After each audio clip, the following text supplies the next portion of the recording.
Crime report India में आपका स्वागत है। मैं हूं शारिक खान। चारा घोटाला के एक और मामले में लालू प्रसाद यादव को दोषी करार दे दिया गया है। डोरंडा कोषागार से अवैध निकासी का यह मामला है जो करीब 139 करोड़ 35 लाख रुपए की अवैध निकासी का है। रांची की विशेष सीबीआई अदालत ने यह फैसला आज सुनाया है। सभी 5 मामलों में अब लालू प्रसाद यादव दोषी करार दे दिए गए हैं। मामले में कुल 99 आरोपी थे, 24 बरी कर दिए गए। 35 दोषियों को 3-3 साल की सजा दी गई। लालू यादव की सजा पर 21 फरवरी को फैसला होगा।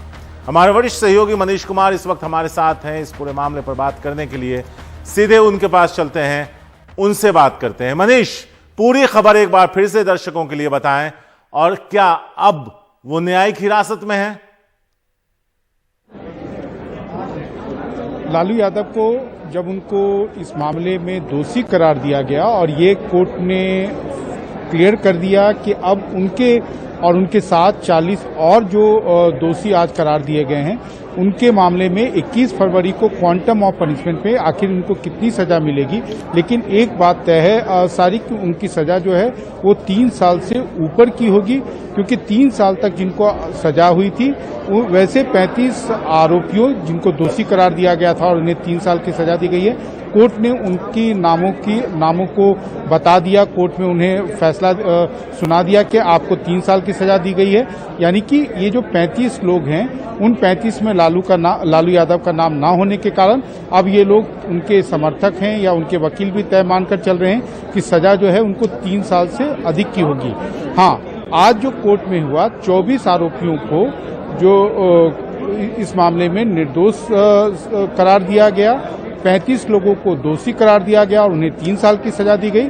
40 लोगों को और दोषी करार दिया गया, लेकिन उनको कितने साल की सजा होगी, यानी कि ये सजा जो है वो 3 साल से अधिक की होगी, तो वो कितनी होगी वो 21 फरवरी को उसके बारे में पता चल पाएगा। फिलहाल कोर्ट में यह तय हो रहा है। लालू यादव के वकील कोर्ट के सामने, जज के सामने यह आर्ग्यू कर रहे हैं, उन्होंने ये पिटीशन डाला है कि उन्हें जेल में एक बार में जो फॉर्मेलिटी है उसे पूरा करने के बाद उन्हें आज ही रिम्स में रेफर कर दिया जाए, क्योंकि उनकी स्वास्थ्य इतनी खराब है कि जिससे कांस्टेंट जो है डॉक्टरों की मॉनिटरिंग की जरूरत होती है। तो उसके बारे में फैसला जो है अब से कुछ देर के बाद आ जाएगा। सारिक, लालू यादव की अगर सेहत के बारे में अपडेट कर दें आप कि कितनी तरह की बीमारियों से वो जूझ रहे हैं, और उसके अलावा अगर देखें तो उन्होंने आधी सजा पूरी की है, उसके बाद ही जमानत पर बाहर आए थे, लेकिन जब तक बेल यानी जमानत के लिए अर्जी दाखिल होगी तब तक कुछ हफ्ते तो निकल ही जाएंगे उनके लिए जेल में। निश्चित रूप से अब जो प्रक्रिया है वो थोड़ी सी लंबी खींचेगी। 21 फरवरी तक तो उन्हें जेल में रहना ही होगा, जैसा कि आप जानते हैं, क्योंकि 21 फरवरी को क्वांटम ऑफ पनिशमेंट पे फैसला आएगा। वो सजा है वो कितनी होती है, क्योंकि लालू यादव के वकील मानकर चल रहे हैं कि अधिकतम सजा जो पीसी एक्ट में है वो 7 साल की होती है, और इस 7 साल का 50% उन्होंने 3.5 साल जेल में बिताया है। तो इसलिए उन्हें जमानत की जो उनका ग्राउंड है वो काफी मजबूत है। लेकिन ये सारी प्रक्रिया, न्यायिक प्रक्रिया में कुछ हफ्ते तो निश्चित रूप से लगेंगे। इसलिए आप कह सकते हैं कि अगले कुछ दिन, अगले कुछ हफ्ते लालू यादव को जेल में ही बिताना होगा।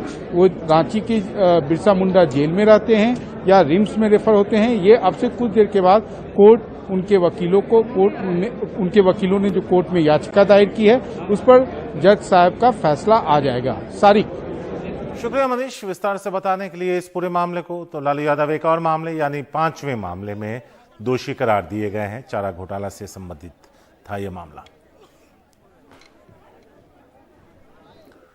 मुंबई में दाऊद इब्राहिम से जुड़े 10 ठिकानों पर ईडी की छापेमारी हो रही है। एनआईए से मिली जानकारी के आधार पर तलाशी की कार्रवाई की जा रही है। एनआईए ने 15 दिन पहले दाऊद इब्राहिम के खिलाफ प्राथमिकी दर्ज की थी, जिसके आधार पर ईडी ने कुछ इनपुट जुटाए थे। क्या है पूरा मामला, सुनील सिंह की यह रिपोर्ट देखिए।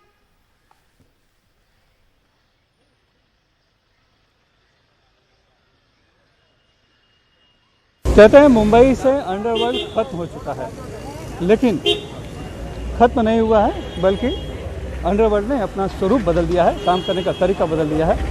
ये इसलिए क्योंकि आज यहाँ पर सुबह से ईडी यानी कि एनफोर्समेंट डायरेक्टरेट प्रवर्तन निदेशालय की टीम पहुंची है और यहाँ पर वो छापेमारी कर रही है और ये वो जगह है नागपाड़ा में जहाँ की दाऊद का गढ़ है। हसीना पारकर का एक फ्लैट है जो कि सील है, हालांकि उसे नीलाम करने की कोशिश हुई है लेकिन अभी भी वो सील है, ऐसा बताया जा रहा है। जो कि बिल्डिंग के जो चौकीदार हैं, वॉचमैन हैं, वो बता रहे हैं। और जो टीम है ईडी की, वो यहाँ पर सुबह से आई हुई है। दरअसल एनआईए जो राष्ट्रीय जांच एजेंसी है, उसने पिछले महीने यूएपीए के तहत मामला दर्ज किया दाऊद इब्राहिम और उसके कुछ करीबियों के खिलाफ। आरोप लगा कि वो टेरर फंडिंग कर रहा है। उसी के बाद उसी के इनपुट के आधार पर ईडी ने अपनी जांच शुरू की और उन्हें ये पता चला कि जो दाऊद इब्राहिम और उसके कुछ करीबी हैं, वो हवाला के जरिए मनी लॉन्ड्रिंग कर रहे हैं और ड्रग डीलिंग के साथ साथ लैंड डीलिंग में भी काफ़ी कुछ पैसे लगाए जा रहे हैं और जिनको फिर की मनी लॉन्ड्रिंग करके टेरर फंडिंग में इस्तेमाल किया जा रहा है। उसी के तहत आज ईडी ने कुल 10 ठिकानों पर, दाऊद इब्राहिम के 10 ठिकानों पर छापेमारी की है। उसमें से एक ठिकाना जो है ये है, जो कि हसीना पारकर, जो उनकी बड़ी बहन है, जो जिनकी मृत्यु हो चुकी है, उनका घर हुआ करता था। हालांकि इसे नीलाम करने की कोशिश भी हुई है, नीलामी भी कई बार लगाई गई है, लेकिन बता रहे हैं जो यहाँ के चौकीदार हैं सलीम कि वो अभी भी सील है, उसमें कोई रहता नहीं है। बहरहाल ईडी के अधिकारी आए हैं, उनके साथ बताया जा रहा है कि एनआईए के भी कुछ लोग हैं, क्योंकि मामला टेरर फंडिंग से जुड़ा हुआ है, और साथ में सीआरपीएफ के भी कुछ जवान आए हुए हैं सुरक्षा के लिए। क्योंकि ये जो इलाका है, ये पूरा इलाका नागपाड़ा यानी कि दाऊद इब्राहिम की टी कंपनी का गढ़ माना जाता है। यहाँ पर पूरे उसके कई लोग रहा करते थे। हालांकि अब जो है उस तरह की दहशत यहाँ पर नहीं है, क्योंकि जो अंडरवर्ल्ड है, जो पहले धमकी, हत्या, जबरन वसूली किया करता था, अब वो गतिविधियाँ बंद हो चुकी हैं। कई गुर्गे एनकाउंटर में मारे जा चुके हैं। तो दाऊद इब्राहिम फरार है, उसके कई गुर्गे भी परिवार के सदस्य भी फरार हैं। तो लिहाजा स्वरूप बदला है और बताया जा रहा है कि वो लैंड डीलिंग, मनी लॉन्ड्रिंग और हवाला के जरिए अपना कारोबार कर रहा है। और सबसे बड़ी खास जो बात यह है कि इसमें जो जानकारी मिली है वो ये है कि इस पूरे मामले में एक मुंबई का बड़ा पॉलिटिशियन यानी एक नेता भी शक के दायरे में है, क्योंकि दाऊद इब्राहिम का एक गुर्गा जो जेल में बंद है, उसके जरिए उसने प्रॉपर्टी में कई पैसे लगाए हैं यहाँ डेवलपमेंट में। तो अब इस ऑब्वियस सवाल है कि आखिर वो बड़ा नेता पॉलिटिशियन कौन है जो कि दाऊद के अवैध कारोबार में कहीं ना कहीं शामिल है या फिर उसमें अपनी फंडिंग कर रहा है। मुंबई से कैमरामैन अशोक माड़ी साथ सुनील सिंह, NDTV इंडिया के लिए। दिल्ली के तिलक नगर में एक 87 साल की बुजुर्ग महिला से रेप के आरोपी को पुलिस ने गिरफ्तार कर लिया। आरोपी इलाके का ही स्वीपर है। बुजुर्ग महिला चलने फिरने से लाचार है।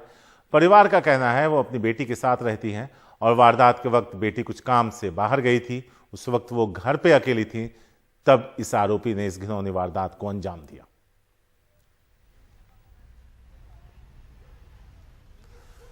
दिल्ली पुलिस ने कल दोहरे हत्याकांड में शामिल काला जठेरी गिरोह के 4 आरोपियों को गिरफ्तार किया। ये चारों आरोपी दिल्ली के इलाके में रह रहे थे और उनकी ज्यादातर हरकतें मेट्रो के माध्यम से होती थी। डीसीपी काउंटर इंटेलिजेंसी के मुताबिक इन आरोपियों के हैंडलर कनाडा और थाईलैंड से काम कर रहे हैं। फिलहाल पुलिस चारों अपराधियों से पूछताछ कर रही है।